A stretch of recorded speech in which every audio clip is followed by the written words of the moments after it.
I'm actually surprised that there's only 2 sessions on markets uh, in this 2-day conference, given the fact that it's about the economic implications of aging. So hopefully, how we have prepared it would be quite substantial enough to compensate for having only 2 sessions around markets.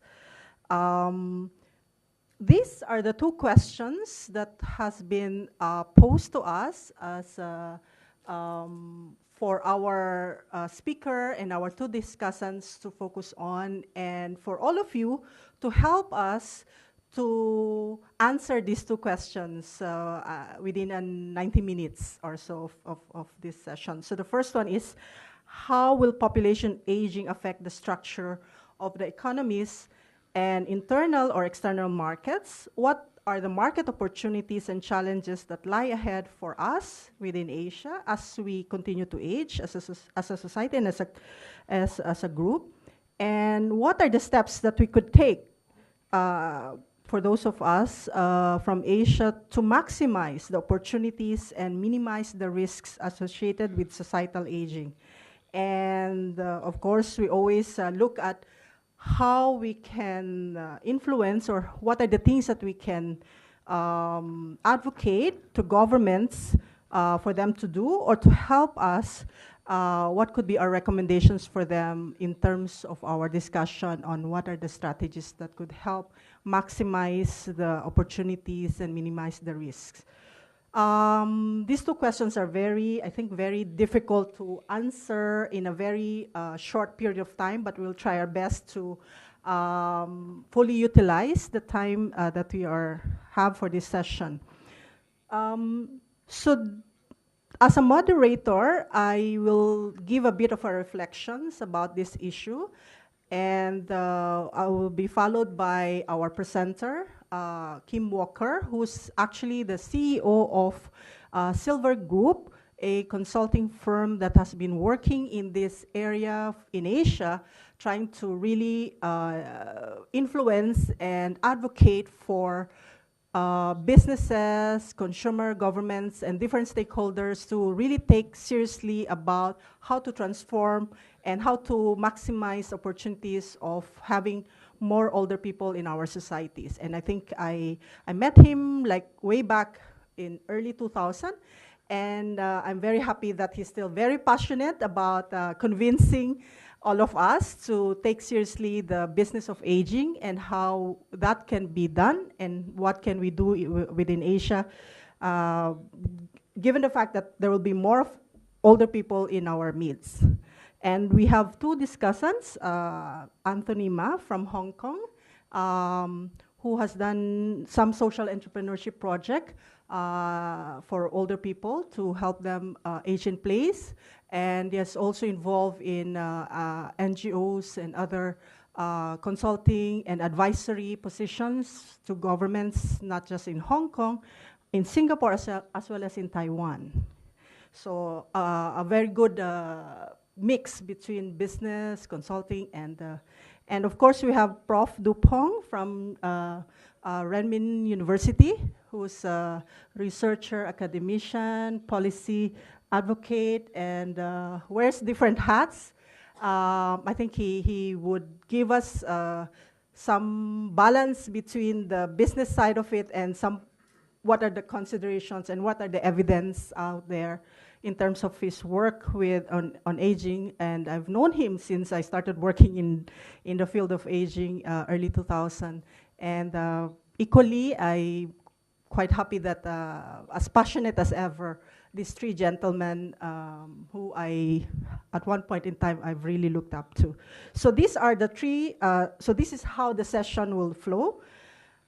Let me start by what have I learned from yesterday. I'm trying to connect it to what the session yesterday, and these are some of the things that I've heard from yesterday. I hope I heard it correctly.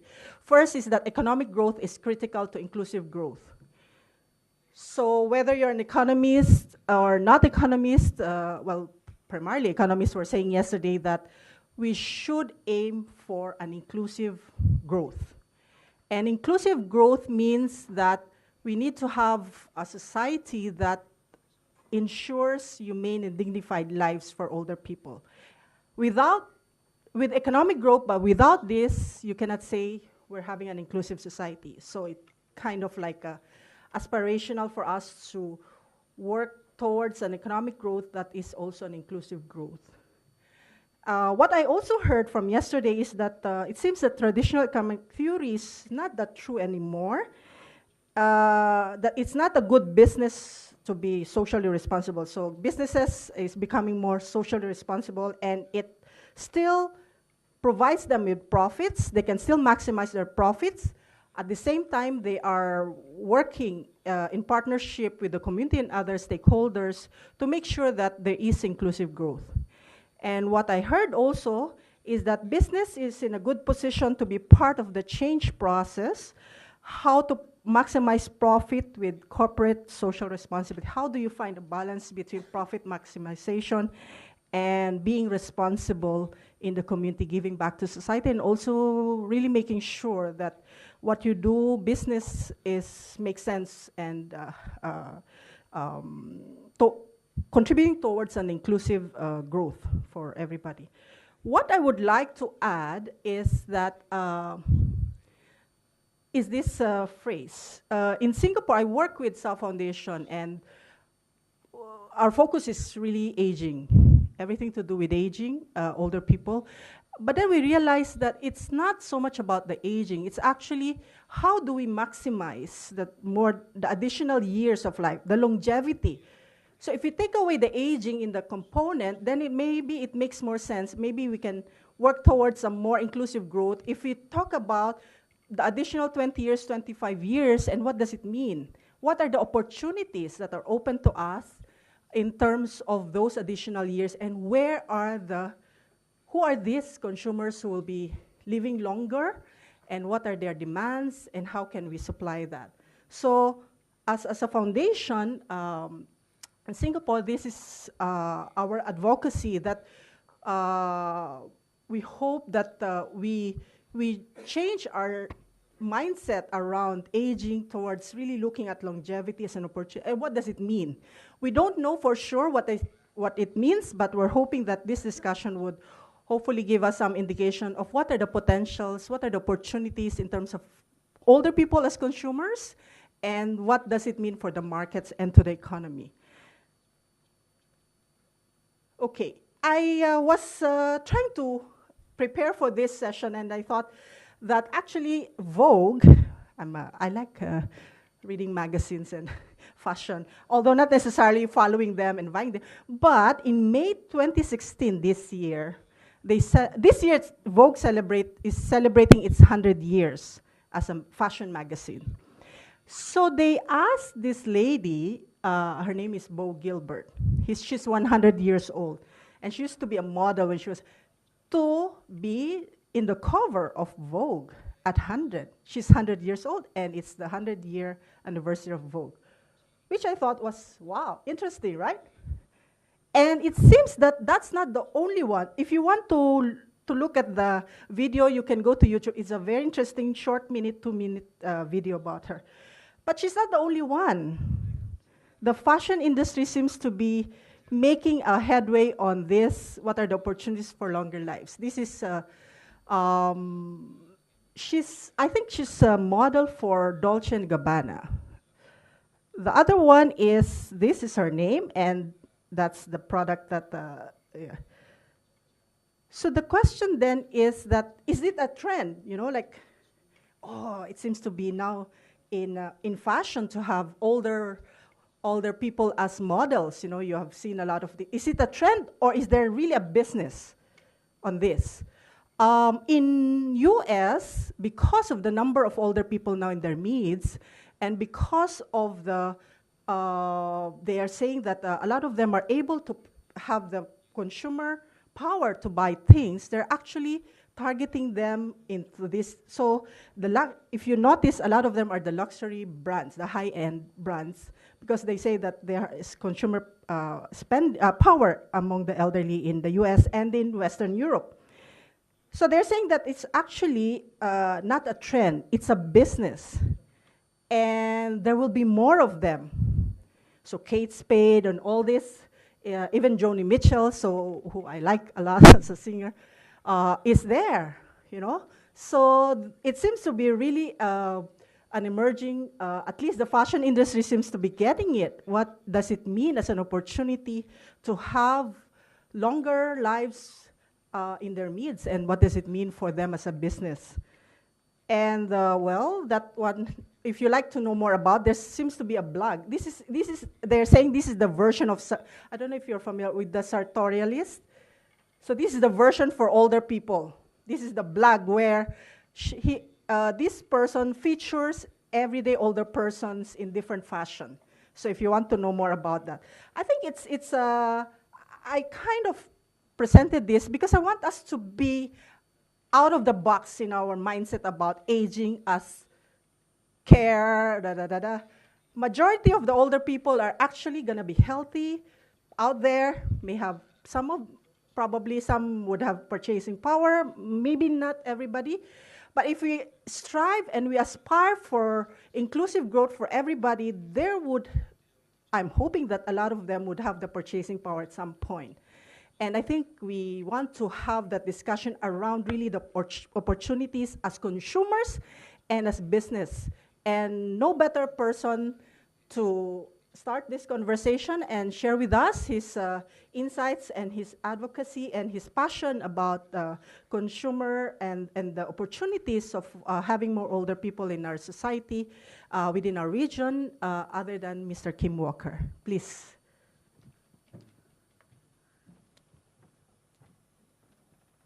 Thank you very much. Where's that? Let me help you.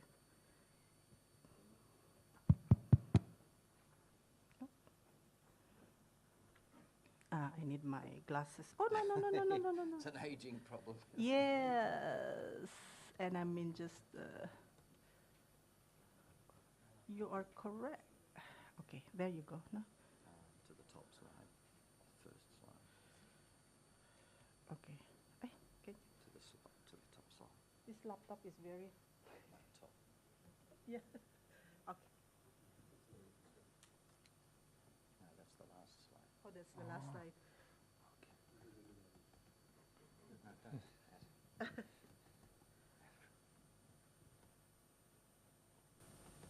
Okay. Hooray! Good morning, everybody. So thank you very much for that introduction, Susanna.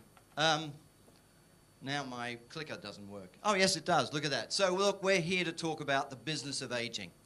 Now, normally, at a conference like this, the focus is on the glass half empty.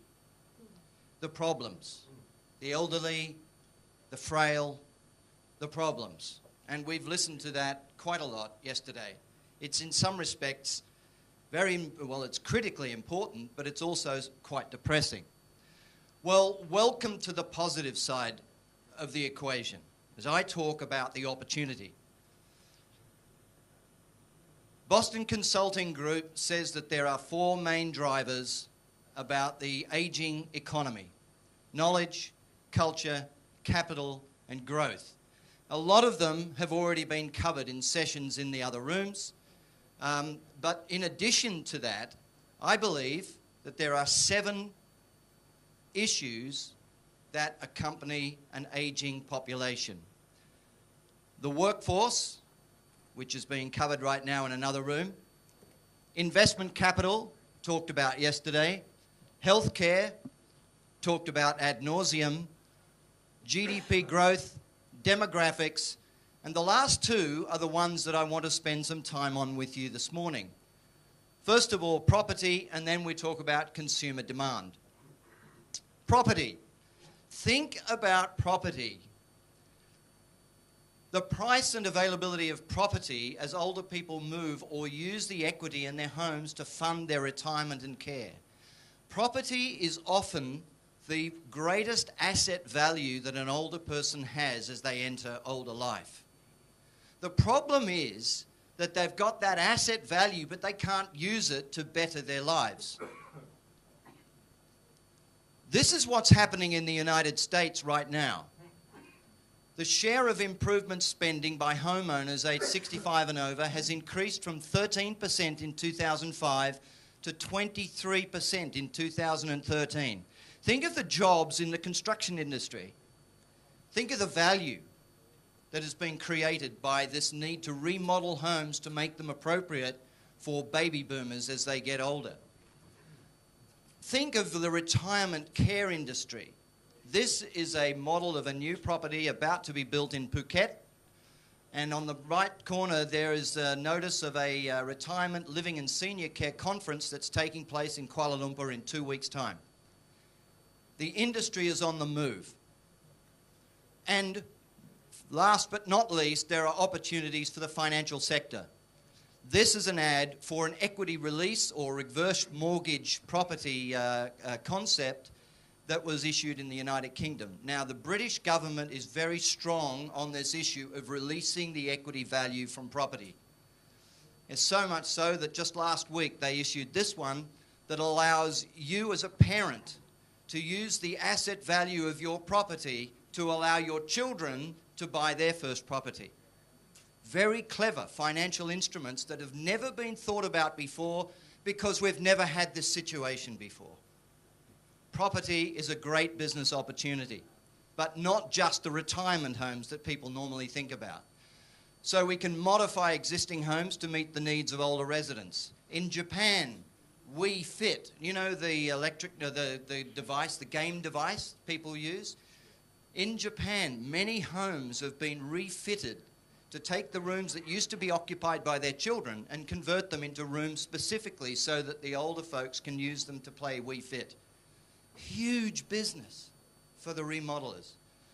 Retirement living developments, of course, taking place worldwide, but bear in mind that not every person wants to live in one. The big trend globally now is to age in place, to stay in your own home rather than go into a retirement place. And thirdly, financial products. Okay, so let's move on to demand, something that I'm particularly passionate about. The changing patterns and levels of demand for products and services that are created by the changing numbers and the requirements of different age groups. This is the big opportunity. And in this opportunity, you need to consider three aspects. Firstly, that today's old are vastly different from the past, and they are vastly different from the future. Please don't model your aging strategies around today's old, because today's old gets older, and today's young will get older. And there were huge differences, particularly in Asia, where we've experienced dramatic growth in our aging population. You should be thinking 10 years younger than your target aging age. And that's the strategy that should drive your businesses. Secondly, changing attitudes to retirement. In the previous session in this room, there was a lot of talk about family values, family structure. And that's still very much in place in Southeast Asia, but it's changing. Research conducted in Singapore by MCYS just a few years ago showed that a majority of Singapore people over the age of 50 are prepared to spend their retirement money on themselves. Now that's a dramatic change from the past, where most often they would prefer to save it for their families, for the future of the families. Now it's going more in the line of the Western world, which is about, look, I've worked hard all my life, it's my turn, I'm going to enjoy this, and I'm going to have a great retirement. So beware of this fact. And thirdly, strategies for the old rich and the old poor. In this conference, we tend to focus on the underprivileged, and that's a very critical component and very important that we do so. But the strategy for them cannot be the strategy for the old rich, and there are a lot of older, richer people. So, big question, how do we approach the business of aging? And I would like to share with you 5 observations that have become known to me over my time doing this. The first critical thing you have to do is to scope the market. When you're talking about older people, what age are you talking about? I hear the definition varies dramatically, depending on the research, depending on the country, depending on many, many things, depending on your own age, because you don't ever want to consider yourself old. I mean, my definition of aging gets older every year for myself. But when I talk to clients, it varies dramatically between 50 and 100. Now, generally, I consider 50 as the mark. And the reason I choose that mark is because 50 is the age that is medically shown to be the age at which the body starts to experience more of the physical decline than earlier. That's the trigger point, or it has been in the past. The problem is that when we talk to clients about the business of aging, they immediately assume we're talking about the old. They immediately think we're talking about maybe 80 or 90 plus. And consequently, they think that the target industries are limited to things like healthcare, housing, pharmaceuticals, medical equipment, automation, and assistive devices. Now, I have to say, this is very important.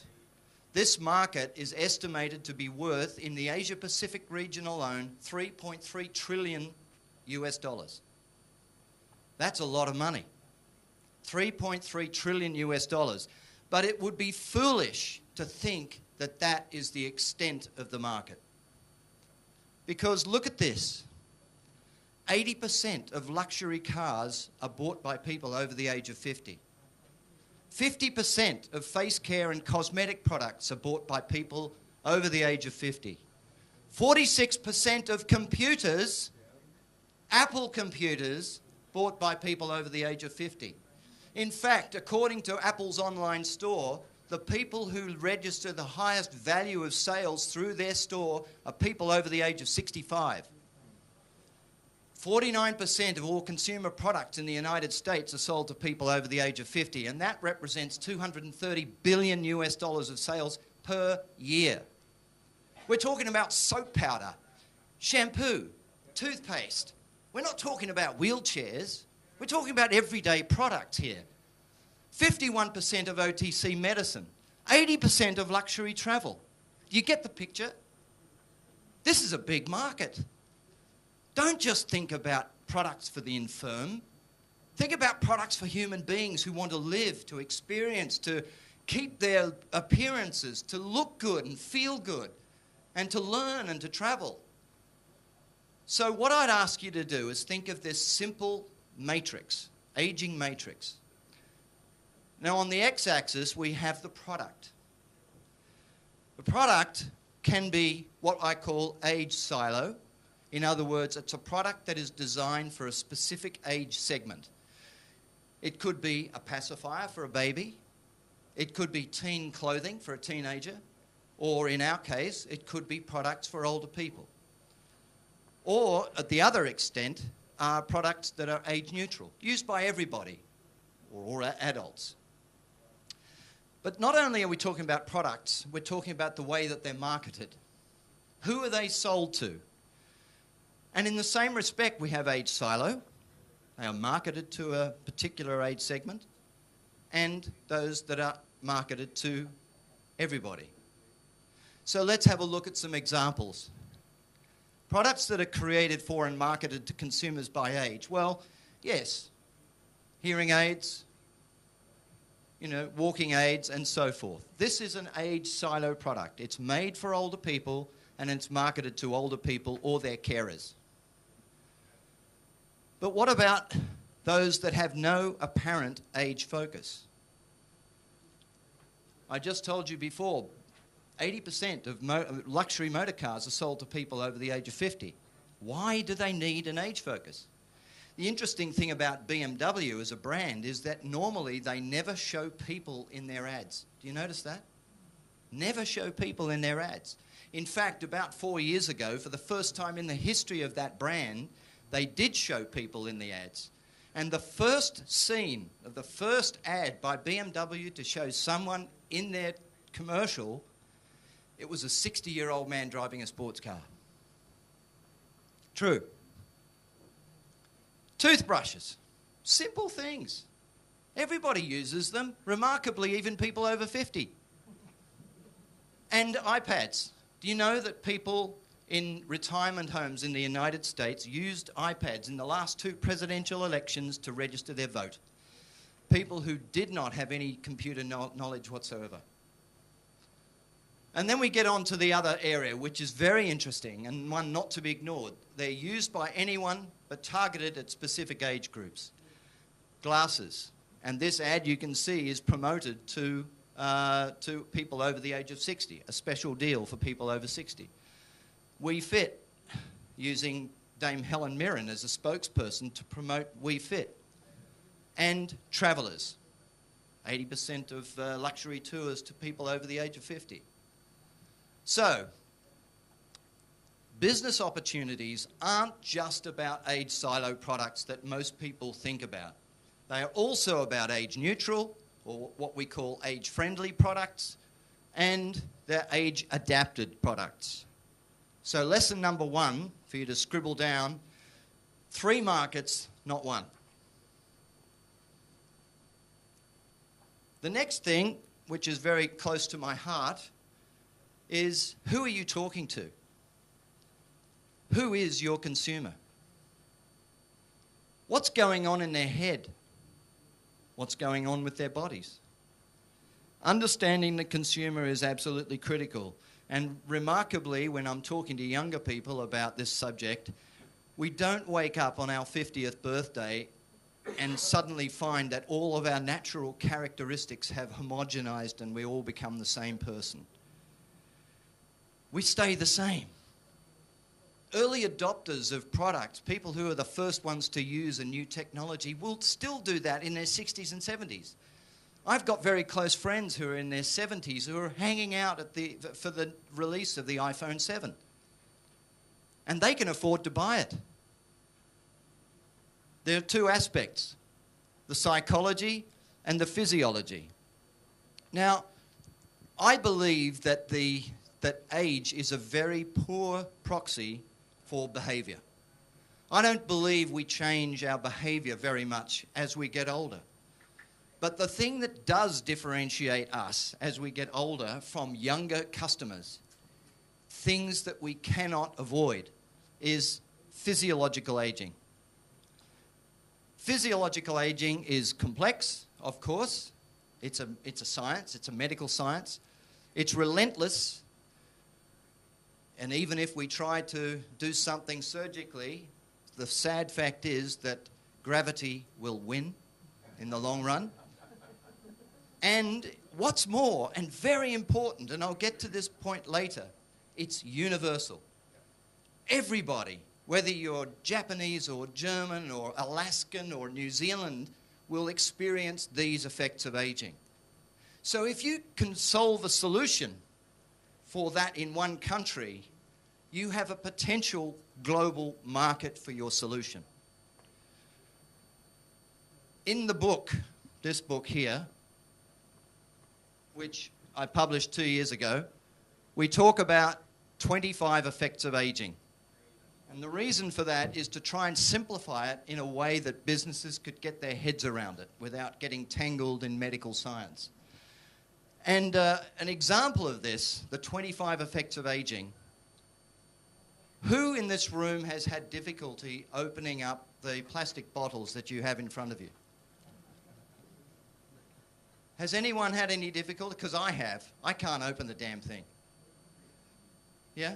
Thank you. There are 3 of the physical effects of aging involved here. One is eyesight.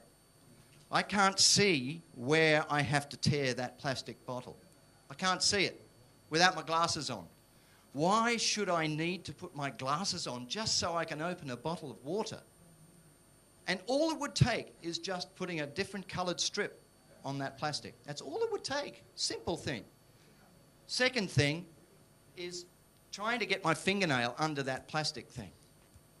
It's bloody hard, you know, particularly for men with no fingernails. Very hard.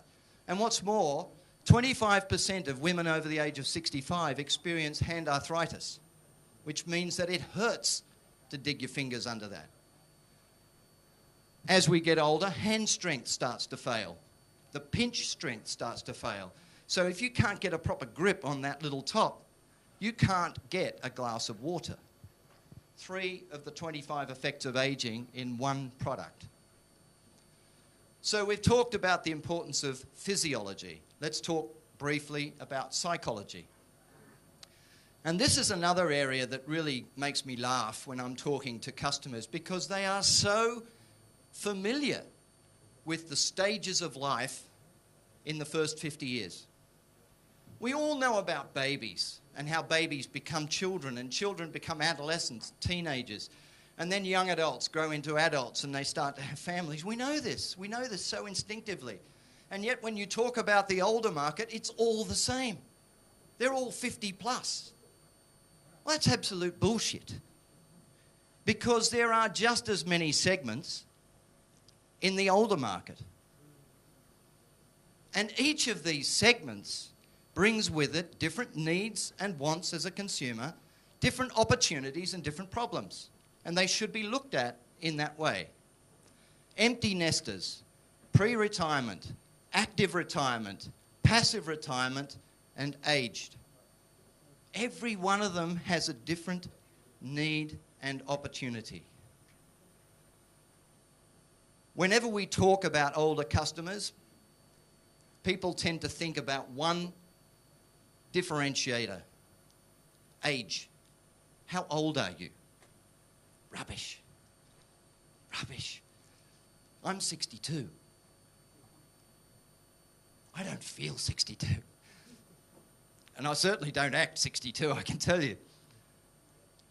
But when we're talking about younger consumers, we don't ever talk that much about age. You'd never talk to a teenager and say, hey, teenager, buy a pair of Nike shoes.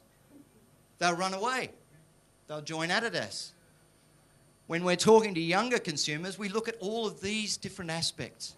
We think about their income levels, their education levels, their sexuality, gender, ethnicity, wealth, the lifestyle. All of those things go to colour the marketing strategy that we'll employ against them. So why do we do this with older people? We think they're all the same. It's nonsense. We need to give older people the respect they deserve as individuals and market to them accordingly. In a simple expression, I say, if you want to win with this older market, you make them think, feel, or look younger for longer. If that's the only thing you take away from this session, then you will have learned a lot. To help us, me, think, feel, or look younger for longer. And then you will have the recipe to win. So, lesson number 2, understand the customer. The third lesson is to think big. The tendency for most people in this room will be to think about your own individual markets, the opportunities that you have locally. And that's important. It's probably the most important, but that's not all. Because bear in mind that within 10 years, there will be over 1 billion older people in the world. 1 billion. That's your market, not the local market. 1 billion global consumers. Think about this example. In Vietnam, when people were looking for more mobility, what happened? Very clever Japanese companies came and they said, hey, we have a motorcycle which we can downgrade for you and put a smaller motor on it, and you'll be able to use this to get around. Great mobility. And now you have the streets choked with rather expensive motor scooters. Take the opposite case of China. Same issue, same problem, but instead of de-engineering, they added engineering value to a very simple device. They took the bicycle, a very simple piece of engineering, and they put a motor on it. Low cost, huge value add, and as a consequence, That market has gone from 0 to $11 billion globally in 10 years. And it's only just begun. They're also going to Europe and across the United States now. They've done the same thing with solar panels, but the principle applies. Simple, low-cost engineering that will apply to a vast majority of people will work for developing economies as well as they work for advanced economies. I was asked by Singapore's Ministry of Trade and Industry, how can we make money out of the silver market? And I said, come up with an alternative to the ring pull can. They thought I was nuts. They thought I was crazy. But you think about hand arthritis, finger strength. If you can come up with an alternative to the ring pull can, you'll sell globally. And the global market for closures, which they call these things, will rise 5.3% per year to reach $46 billion in 2016, and it will be largely driven by developing regions. They're the opportunities. So lesson number 3 is think global. So the learning so far. Lesson 1, you're talking about 3 markets, not 1. Understand the customer is critical. Think global. There's 2 more.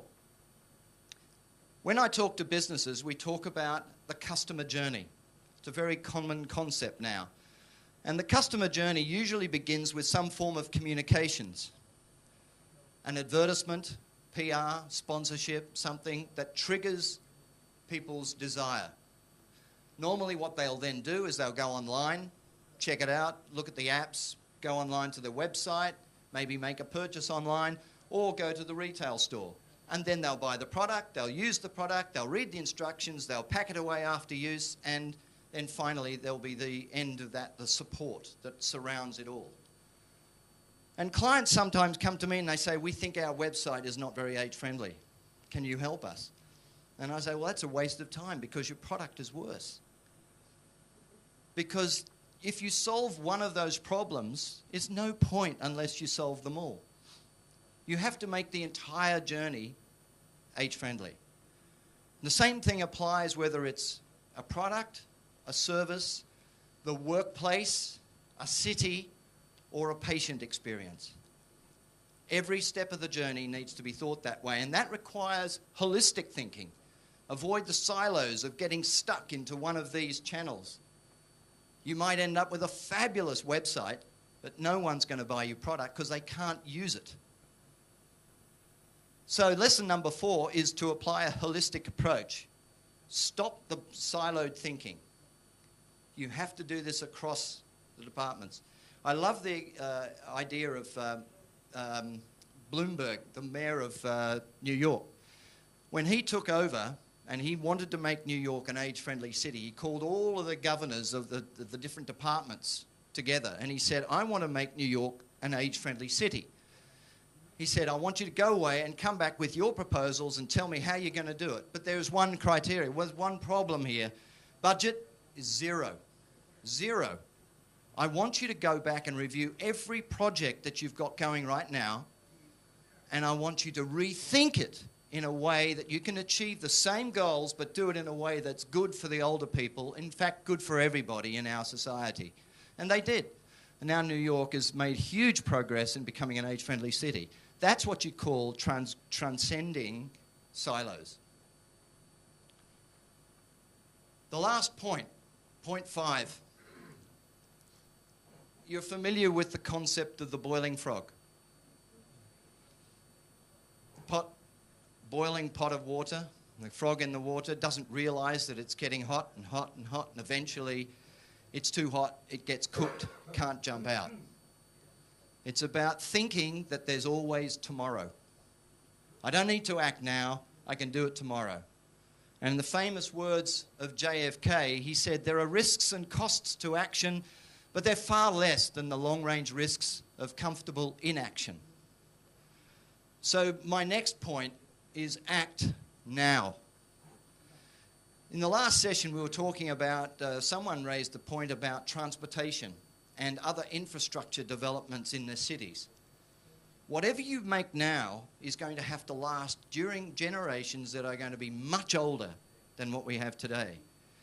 The same thing applies to, I do a lot of work consulting to hotels. And I say, what you're building now is going to have to accommodate the needs of a much older, median age customer than what you have now. So make sure it's age friendly, because that's capital investment now that has to amortize over 20 or 30 years. So act now, not a day wasted. So 3 markets, not one. Understand the consumer, think global, avoid silo thinking, and take a holistic approach. Thank you very much.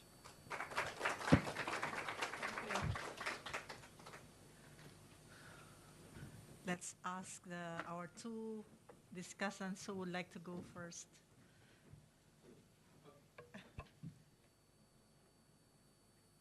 Well, I really enjoy Kim's sharing, and which is very, very inspiring. In fact, maybe you don't know how old am I? Would you like to guess? I already fell into one of his criteria, wearing my glass so that I can read my sharing, so you can tell how old am I. Anyone would like to guess? Kate? Oh, you're shaking your hand. So you're not certain. How about you, Jerry? 36? Or early 60. That's great. I said I was born in the year of monkey. In China, this year is monkey. So I'm just 60. I'm just 60 and enjoying my really wonderful transition from 59 to 60. I went to Edinburgh in July, and I enjoyed the first benefit being aged, because the museum offered discount for aged people. So I was offered £3 less. So you know how wonderful is the feeling. But I think what Kim mentioned is that some sort of our product or sales, actually we're helping the people to recognize that they are aging, because they want to make themselves younger, fabulous, such and such. So to me, I think upon Kim's sharing, actually it reminds me that I think one of the important things that we have to identify who's the payer, who is going to pay for the product, the service. To a certain extent, it's actually not the old people, but their kids. It's a kind of so-called repent or, compensate, because they don't have time to take care of the elder people, so they want to ensure that the aged people are safe at home. So this is very critical for us when we are going to roll out product or service. We have to identify who is the payer. And also, as he has mentioned, we have to be aged-friendly, aged-centered. Talking about New York, I was there to visit their aged-friendly facilities. And then we are led to visit their swimming pool. You know, usually a swimming pool have 8 lanes, right? And then they divide 3 lanes designated for aged people. And then the remaining 5 for the young people or other groups. But do you think it's really age-friendly? To me, I think it's age-divide. It's not a good design, but you know, the leading person said, oh, we are proud to have this innovative design. I said, bullshit. No, sorry. It's really not age-friendly. It's age-disrespect. Okay. So I think we have to think about how to make sure that this is, indicated as a product. And there's one case that I would like to share in Hong Kong. An innovative company, they invented the electronic diaper for the elderly people. That means when you get wet, and then the sensor will trigger on an alarm to the nursing station. Then the nurse or the health worker have to go to the elderly person to change the diaper. But after 2 weeks trial in a very big size elderly home, the group of the health worker talked to their employer. If you still to use this diaper, we will quit. Do you know why? Culturally, they cannot accept that being always alarmed to change the diapers. Because if you don't change on time, that means you are lazy. There is an indication that you are not working properly in according to the requirement. So here comes the cultural issue we have to be taken care of. Okay. The third, I think, we always think that, elderly people the service for elderly people should be free of charge, right? A lot of countries, they offer social service to the elderly people. Say that, oh, they are poor, they cannot pay, so we will offer them free of charge. I think nowadays, and in the future time to come, people are getting readiness to pay for service more and more. Just to share one case in Hong Kong again. My former organization, the Senior Citizen Home Safety Association, offered 24-hour lifeline service to the old people. We are the first ever fee charging service in Hong Kong for the old people. You know, at the first 6 months, as the chief executive, I got lots of complaining calls from the old people. They said, oh, go to hell. You charge me. Oh, you go to die. I can't. I won't pay. But you know, after 15 years operations, now our every year's income is more than 100 million Hong Kong dollars. Because we got 80,000 users. And they're ready to pay for 100 Hong Kong dollar. That's 12.5 US dollar a month for the service. So I think we have to, let them know that service is, fee charge. And there's a cost there.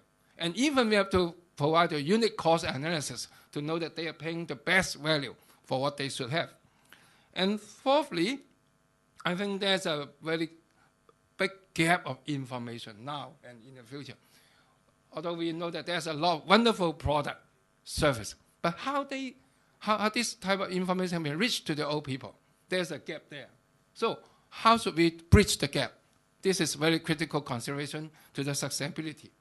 And then fifthly, I think empowerment of our elderly people or the users really know they have the choice, they have the right. And customer right is very, very important. And nowadays, we only have the Customer Advisory Council for general people, but we don't have the Customer Advisory Council for old people. Because actually, we are more thoughtful user to share, hey, this can be improved, so that we can know this will be better for us. And then I think all our way, the R&D is very important, research and development.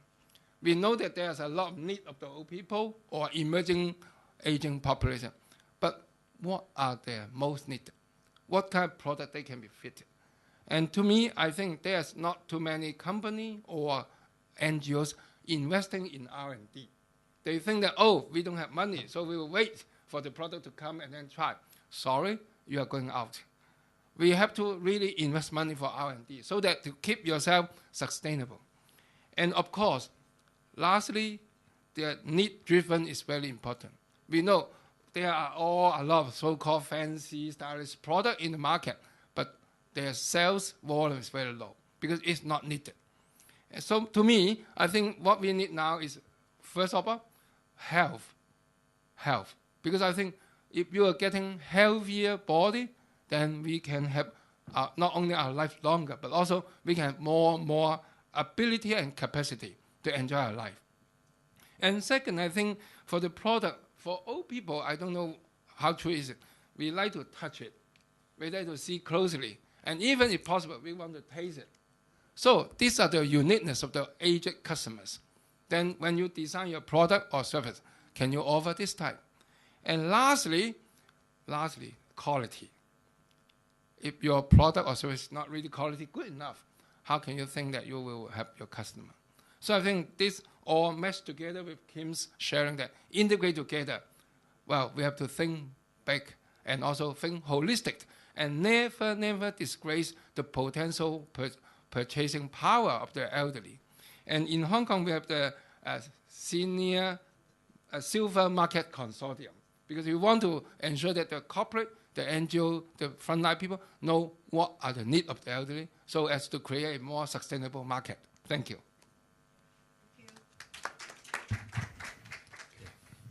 So I fully agree to the previous two speakers' points. I will focus on from the research perspective and the policy perspective. In fact, we have a strong impression on 3 points. One is silver economies. It's a big market for Asia or for China, for any country with growing number of old people. So the market should be there. And then the second is, in fact, their needs are quite diversified. For example, from the census of Chinese population, 83% of the people, they regard themselves as healthy. So, but usually the market is focusing on the old people with ADL, frail old people. But the majority of the old people, they are quite healthy. So the market is also there. So how to develop the culture or some leisure activities to help these people. The third is the role of the government. So the silver market is there, and how to change or how to support the market to develop. I use China as an example to explain the situation, and for government maybe there's a lesson or experience from that. For the first, before year 2000, China used had the policy to help the poor old people, to accommodate them in the nursing homes.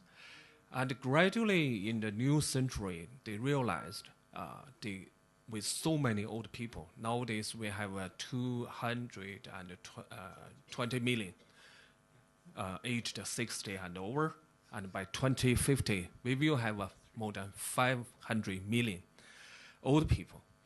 So how to provide the service, how to develop the market for them? So the government decided, okay, we change the attitude.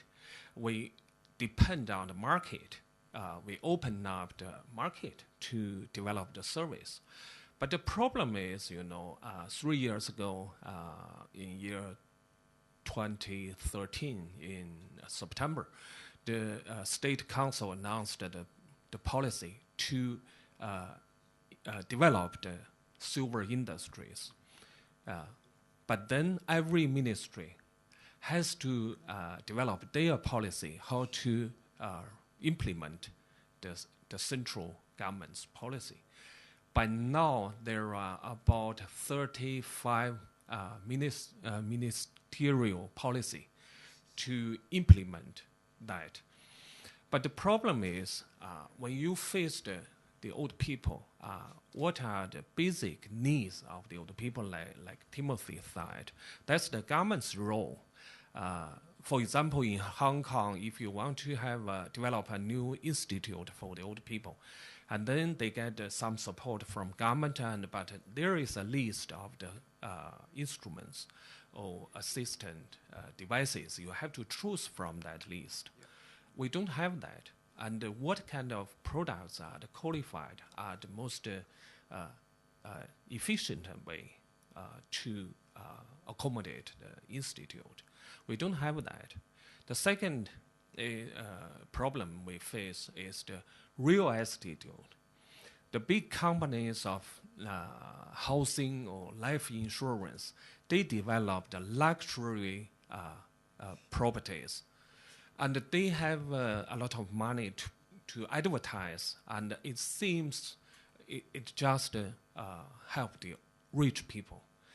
But the government policy is, if you are developing facilities, services for the old people, that's silver industry, and you can get some discount or help from the loan, from the land using, and then these companies, they benefit from that.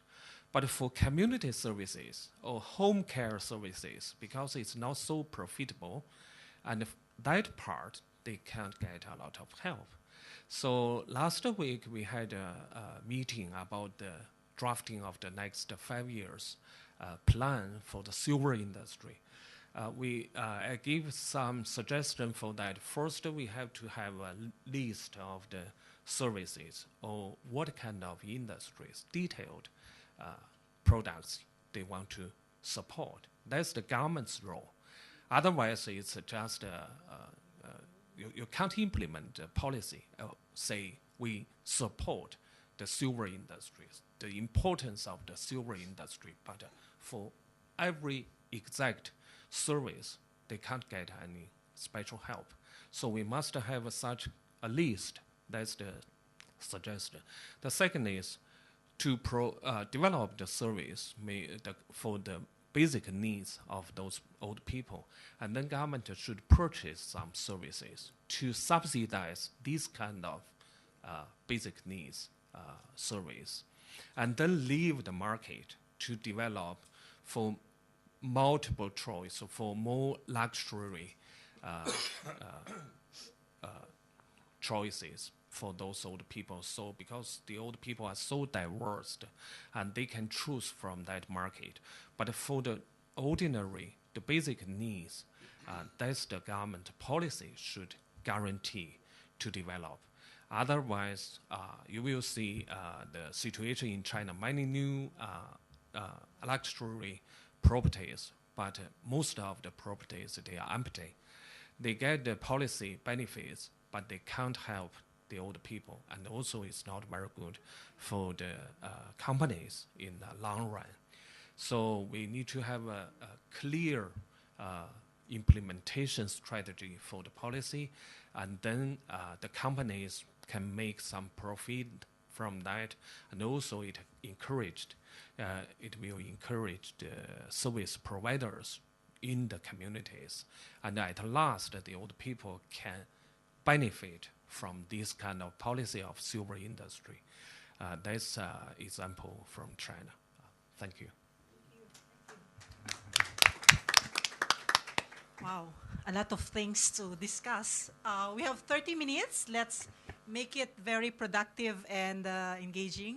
In the interest of time, we would like to take about 3 questions each time, so we can, and then we will ask our. Please. Somebody's bringing the mic. Thank you. I'm Arun Myra from HelpAge International.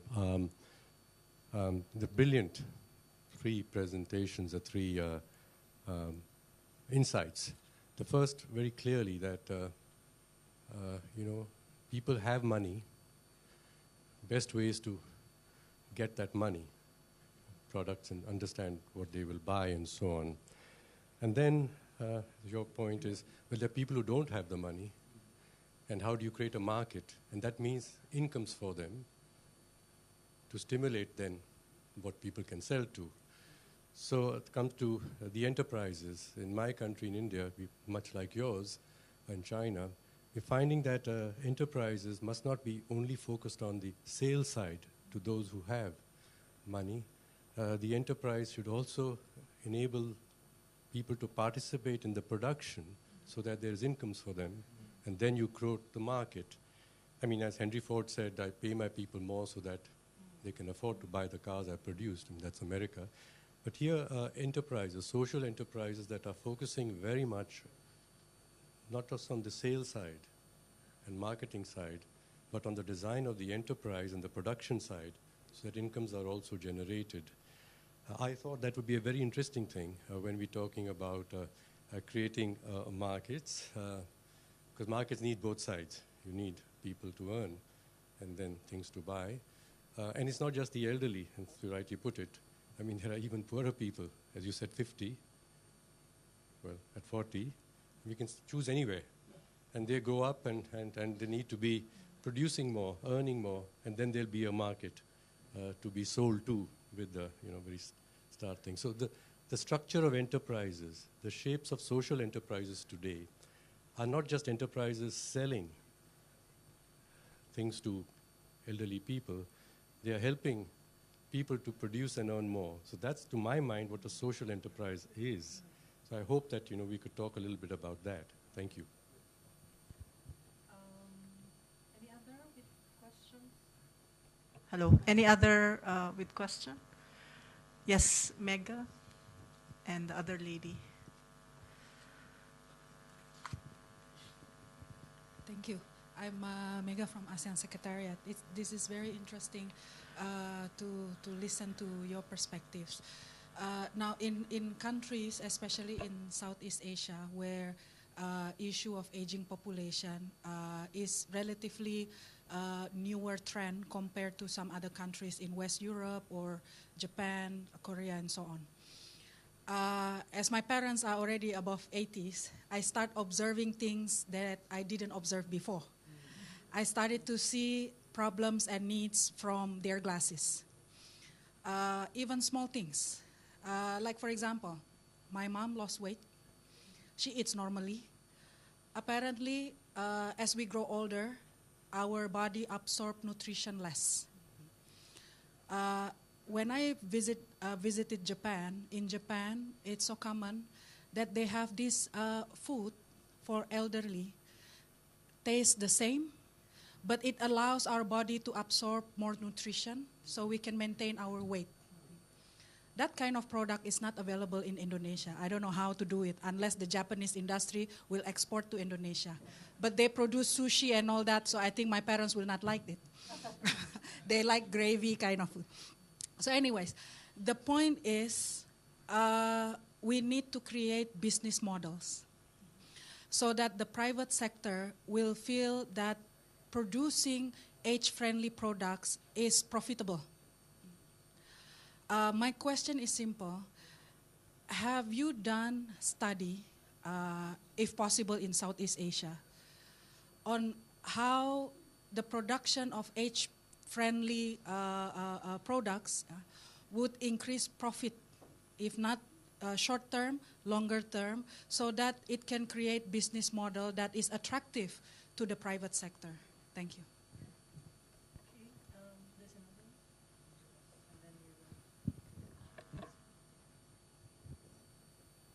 Thank you. I am Nijhurini Hassan, HelpAge International, Bangladesh. The presentation was excellent, especially Kim's presentation, and it provides us an insight on the business and the consumer perspective. I was thinking from a different perspective, like in Bangladesh, we have some products which is very indigenous, and the knowledge lies with the older people, and we are losing this knowledge. And we think that due to the global economy and global products, maybe within 10 years' time, we will lose some of the products. So from that perspective of producers, we can tap on the experience and knowledge of the older people into the market, mainly the green market. And also our business people can think on that, modeling the product based on the traditional and knowledge from the older people. And then it can be two things. One is boost the market, and another is using the knowledge and continue our heritage. So this is my comment. Okay. Very interesting question. So we have 3 questions. Who would like to start first? Okay. Thanks for all the 3 questions. First of all, talking about social enterprise, I think you are right that, actually, I have a dream. If in one day that all business have the social mind, then there should not be a classification called social enterprise. Because if all our owners have their social mind, offering quality good, offering income generation opportunities to the customers, then we don't need to have a classification of social enterprise. But of course, it takes time. Yeah, so to me, I think the easiest way to do is that it's talking about the so-called financing model. First of all, like my Lifeline service in Hong Kong, we have a 3-pillar model. First of all, user pay. If you can pay, you should pay. That's what I mentioned about service fee. Secondly, if you fall into the government's protection scheme, like the social insurance, then the government should help you to pay to buy this service. Of course, there still have people not eligible for government subsidy and also unaffordable. Then, as a social enterprise, we have to raise funds as a charity organization to offer them free of charge. Just in our 80,000 users, 40% of them are paid by themselves, 40% on government subsidies. 20% we raise funds and offer them lifelong free of service.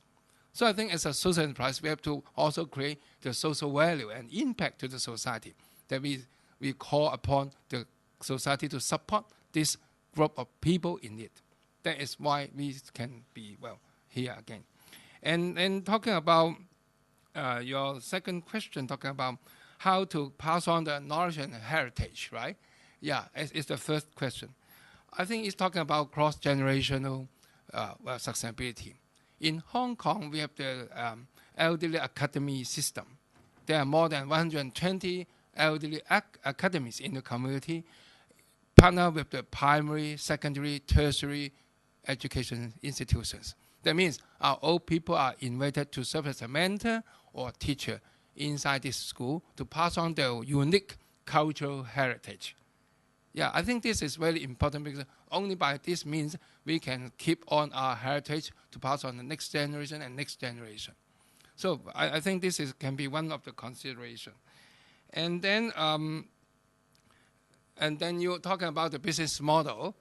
To me, I don't believe in any so-called business model. I will always say that where is the need, then how we are going to fulfill the need. In Japan, they got, also in China, they have very big-scale exhibition, expo, on disabled people's facilities and tools and all the things. In fact, I think nowadays it's different to differentiate elderly and disabled, because we always say, oh, when you're getting aging, you are more functional despair. Then you need the aids. So that's why in Japan, Tokyo, or in China, every year they have a very big scale exhibition. Then you can go there to see a lot of product that will be good for your use. So I think in Indonesia, it should not be too difficult to import the food that you mentioned from Japan. I think you can yourself can be already a businessman to input this one, because I think they are very willing to penetrate into your country because they want to expand their silver economy also into your country. And in fact, you know about the brand name called Marks and Spencer, the product. You know, in UK, they sell not the young people's dress, but for our aged people. Their style, design, all the design. But now they also think that besides old people, they want to start with the young generation. So they have the young line. Okay. Even in Japan, there's one Shiseido, the brand name. You know, the most popular customer are the aged people, not the young people. Even the Fenco, you have heard about small is less, right? They are also more welcome by the old people instead of young people in Japan. So you can see that they have already tailor-made some product, particularly for the silver market. And they earn a lot, to be frank. So I think there's a lot of opportunities. The point is that are we really understand our customers' need? Are we offering the right product and right choices for them? This is critical. Yeah. Can I just... Hello. To the lady at the back who asked the question about research. The problem that we have with this market, quite frankly, is that most of the customers in this area are in a state of denial about their age. And to take the words of Steve Jobs, dear Steve, long departed, he said, don't ask the customers what they want because they don't know. And you think about a lot of the innovations of Apple, they came out of nowhere. Apple famously doesn't do consumer research because they feel that if they ask customers, how would you like a thing that looks like a book, but you touch it and it will allow you to access the internet? I mean, how do you explain a concept like that? And of course, so they never do. They never do that sort of research. But add to that the complication that we have with this market, where most people are in denial about the fact that they're experiencing some form of cognitive or physical or sensory decline. No one's going to admit to it. So it's very, very difficult. And that's why, talk about those 25 effects of aging. And, in the workshops that I do with companies, I basically take all those 25 and I say, how can your business solve that problem? I mean, if it's nutrition, for example, which happens to be one of the 25 effects of aging, what can we do? And I did a big exercise with Abbott Laboratories in Florida on this exact subject, and it was all about, I can tell you now because it's about 5 years ago, but, you call granny wings, right? The medical term for that is sarcopenia, and it's the loss of muscle mass which occurs as you get older. And the way to combat that is two things. Ladies, listen. It's resistance training, so exercise, but combined with high doses of protein. And so Abbott have a product which is called Ensure, which you may have come across in hospitals as a recuperative powder. It's a nutritional recuperative powder, which basically is incredibly high doses of protein. So that people, once they leave hospital, they take this and it gives them the daily dose. But what they hadn't realized, with another additive that specifically combated sarcopenia, they could put it in a sexy little bottle, pre-mix it, make it drinkable for the 50 plus, and suddenly you would have a product that would allow your exercise to be doubly effective. Now, does that sound attractive to anyone in this room? Yeah, exactly. So who wouldn't take it? Who wouldn't take it, you know? So again, it's research, you know, you really did hit the nail on the head. The biggest problem that we have convincing companies to get into this market is the absence of proof. And I believe a proof of profit. And there's only two ways that we're going to drive this business, the silver market, I believe. Well, three ways. One with government intervention and push, but the other through pain or gain. Pain of loss of business that is clearly evident by the loss of your customer base as they get older and they're going to another brand that's offering them a better alternative, or gain, you know, through research or evidence that this strategy works. Unfortunately, we don't have much of any of those right now, and that's why we're clutching at straws. We're trying very, very hard just to get companies to innovate. And the only way we can do that, as far as I know, is get into them and do workshops and try and make them truly innovate with new products and services. But it doesn't take that much, you know. If you go into a company that makes, drinks or something, you say, okay, how can we make a product that's going to appeal to an older customer? Okay, let's think about those 25 effects of aging. Think about the physical difficulty of taking off the bottle. Think about what happens nutritionally inside them. They don't want sugar and they don't want salt. That's a clue. You know, it's not rocket science, but it requires innovative thinking, innovation. Okay, for the business model, in fact, it's not really a business model, but I'm impressed when I visit Japan last month to see some supermarkets. They have a special section for the older people to have a meal there because they purchase the cooked food. But usually we need to bring that back to home. But they have a special section there. They can heat that and they can have that with other friends. So that's a new model. And another is when I visit some cities because for the housing, usually people around 40 years old, they can be able, they can afford to buy the new house. But after 20 years, almost every flat, they have old people inside. But with their children to leave the home, they don't need a very big sitting room. They don't. They need to change, renovate the rooms. And some companies they renovate the design in the rooms, and then to have the older people, maybe just one old person or the old couple, to stay safely inside. I think that's a future big chance for the business. And then in China, as Kim gave the model of e-bike. In fact, more and more you can see in southern or northern China, I think it's also a direction. With the bicycle, in fact, maybe it's too hot or too cold in the winter or summer. And then some people have a cover on that. It's a shelter, and the old people can Yeah, but that's a big market and more products on that, because in the parking lot at my community, I can see rapidly growing market of that. So that's one example. Another is I always think about that for the youth. When they travel, they have a hostel.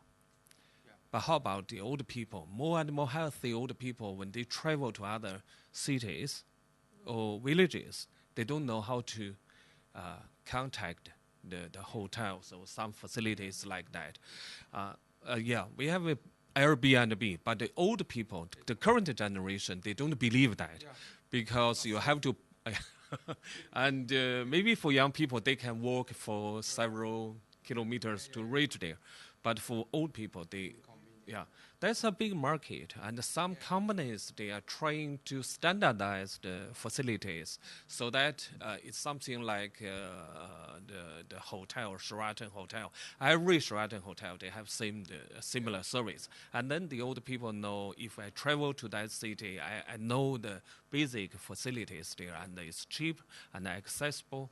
I think that suits the older people and also a chance for the business. Thank you. Yes. Just one thought. We talk about products and services for older people, and the wonderful idea of the area for older people to have their meal in a supermarket and so on. But just one thought. This is not Europe. This is not the United States. This is Asia, and we have cultures here that are much more respectful and reverent of older population than other countries.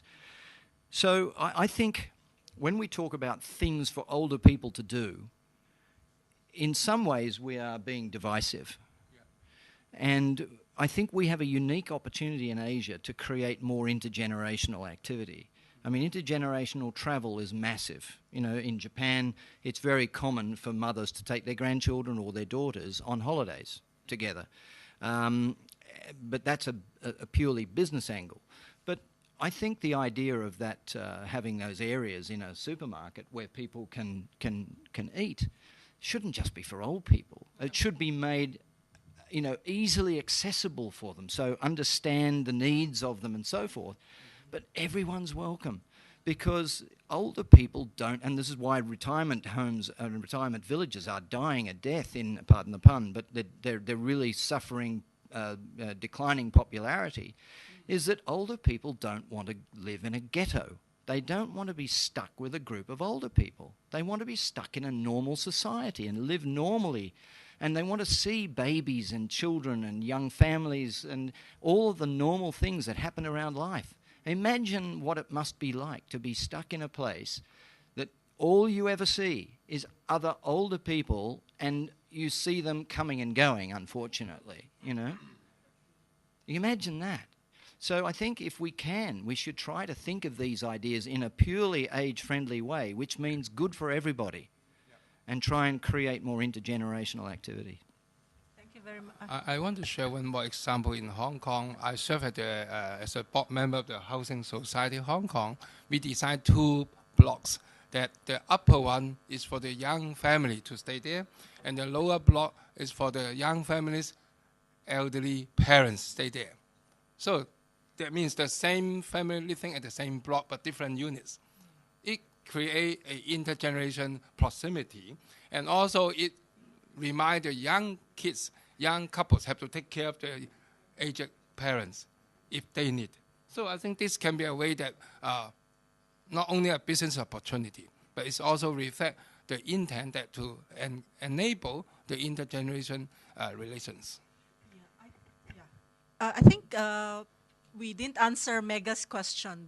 I don't think there's any study, but certainly I think Kim and us would be interested if ASEAN would want to explore, see the possibility of having a Southeast Asia study about this how do we create, or how do we really understand what would be the best business model, or what could we explore? As Kim said, we may not be able to have the proof, but perhaps some indications, as China is doing now.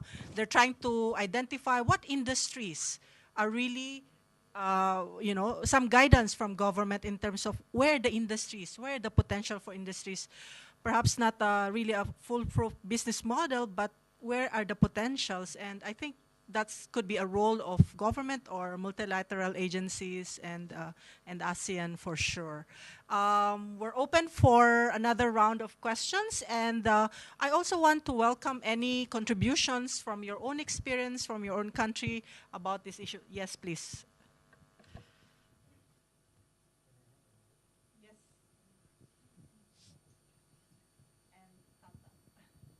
Yeah, really appreciate your presentation. It's fascinating, inspiring. I buy all the things you mentioned.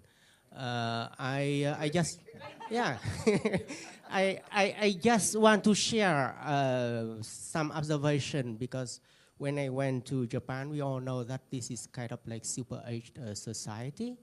And then I see a kind of, I don't know if it's already in business for a long time or not. But I went to some suburb, and then they have a kind of like place. I can call it as a tea shop or restaurant or something. But basically, the idea is that older people in Japan, sometimes they really want to be young, like even like kid. I'm sure you know that kind of places. So they come to the place, and then they can play the game with very young kids, the game they played before. So this is a kind of innovative idea for the old society like Japan. But I also have a friend who is professor at the University of Japan, and then he's very critical with, Japanese society. Like aging for him is a key problem for the country. And then he admits that the society certainly try very hard, the government, the society, to harm the old people. And then you can see in Japan there are a lot of services can be age neutral, but actually really harmful for the old people. For example, you come to the taxi and the door just open for you. You don't need to even open the door. Or you, if you go to the airport, you don't have to carry the luggage with you, but you can take it to any grocery store, and then you got the service for you. That's wonderful for old people, and of course for young people, for everybody. But my friend shared his critics. He said, well, because young people in Japan now living in such a comfortable environment, so they become lazy. So he tried to say like it has a kind of like a social impact on the young people. I don't really buy his opinion, because I think that it depends on many other factors, not only because you have like comfortable services, but just to share with you like maybe there's something we can consider when we provide like services for old people. Yeah. The time Kathleen has just reminded me, but I would like to ask Tata and Arun to share again, and then to know if our panel. Just a point, I mean, apart from industries, we're also looking at newly emerging jobs. That's right. I mean, I seriously think that the care economy and some of the other areas are really going to be potential new drivers. When you look at it, areas like speech therapists, vocational rehabilitation specialists, these are huge with massive potential. Our region produces a lot of these paramedical professionals who usually migrate to USA or Europe. But I think in the future, if you're really going to effectively improve the lives, and we've got increasing number of older persons willing to pay for them. And I do think that the care economy could be a very big driver, and this is something that governments really have to look at, developing the skill sets, and we have been, as you know, having programs that are focusing on some of these areas. Second point, I'm not too sure, I don't agree with Kim about the death of the retirement communities. In India, you have a lot of people who live abroad. I'm talking about non-resident Indians who have migrated, who've kind of left behind. The parents are left behind. They're willing to pay. And the key is to have them housed securely, with access to medical care and with access to basic amenities. You're right that there are sometimes some of these buildings do include people of other ages, but some of them includes communities that has a doctor's facility, that has a supermarket, and it's getting more and more popular. And I won't say that that old people don't like the other old people. It's a generalization I will not make. I mean, I think there's much to be said on either side. Thank you. And then?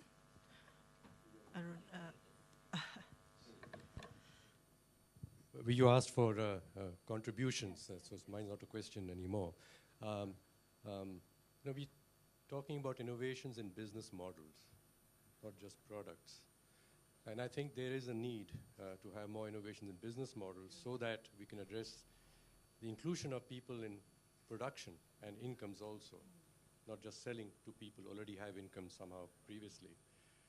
So we in my time with the government of India, we created a National Innovation Council, and whose purpose was to understand what would be required to change in the ecosystem to enable more inclusive business models. And it's a different definition of a social enterprise. It's not selling things to people who need different things, but including people in the production of things, and therefore traditional knowledge, heritage knowledge, all the resources that people have, which enables them to get incomes and maybe capital out of that also. So this is what we were looking at, business models. And by the way, there are many we found in our own country and elsewhere, including ASEAN, where people are getting things which they otherwise could not have got. In my country, for example, in eye care or heart surgeries, just to give you two examples, they're private enterprises. They're not government enterprises. But they deliver those services at 1/100th the cost of what is done elsewhere in the world, and it's very accessible all over the country. So these models, by the way, in new business models, there's nothing to patent, and there's no R&D required. So when you talk about the innovation ability of an ecosystem, and we compare countries by how many patents and how much R&D, this doesn't show up, and it's not required. So we go down barking up the wrong tree for finding the solutions here. So I would say that there is much already known about what it takes to produce new business models, and they are being produced. And two products again. It's not, I've been with BCG 20 years, I've been a chairman, so it's not about getting the multinational to discover that there's a market here. There are local companies who are taking the pants of the multinationals by creating markets in the countries, in my country for sure. So I think we should introduce this angle again, because here's where the people themselves are the producers, the entrepreneurs, and to the point made, older people also. In fact, there's something very special that they bring into this. So they're either stimulants to these enterprises or they have their own enterprises actually. And this, I think, is a very fruitful area for us to look into, both for including the aged as well as for poverty reduction. That's a very good suggestion. Yeah, I hope HelpAge would continue to think about it and try to make it share and perhaps in the next regional conference we could discuss it further. There are no questions, but I'd like to give last words if anybody from this panel wants to, like, 2 minutes. I think just, unfortunately, the gentleman just left the room about the retirement issue. I mean, I'm not going to debate that. I think each market does what the market wants. And I would say this, though, that the issue of young children living abroad, putting their parents into a retirement home is a convenient way out. It's not necessarily what they want. Yeah. That's what we know as well. Yeah. So I think towards quality and responding to the need of the customer is the most sustainable factors for your business. Yeah. Okay, anybody else out there? I have actually answers to the two questions, but I don't know if we have time. I will just share with Kathleen maybe later as part. But I think one of the things I just want to share is like, say for the Singapore, in Singapore, the reason why I was not here yesterday was because there is an initiative that to look at 10 years from now, 3 areas that a few of us experts were invited to talk about 3 things that are kind of like important to think about. One is longevity. What does it mean to have more and more older people in our society? Second is innovations. Where are the innovations going to be like? Because if you want to have growth, you need to have innovations. You need to think about where are the industries. The third is skills, both in terms of education as well as the fact that may not have enough younger workers. The profile of the workers will be changing, and what would it mean to have? And one of the things that in the innovations and the technology arena, one of the things that has come up consistently is the need to change the educational system as well as the potential of AI or the artificial intelligence. So I think I'll leave you with that thought. And I hope HelpAge would have more of this kind of discussions, because I find this is very exciting and there's a lot of opportunities to really discuss this topic. Thank you.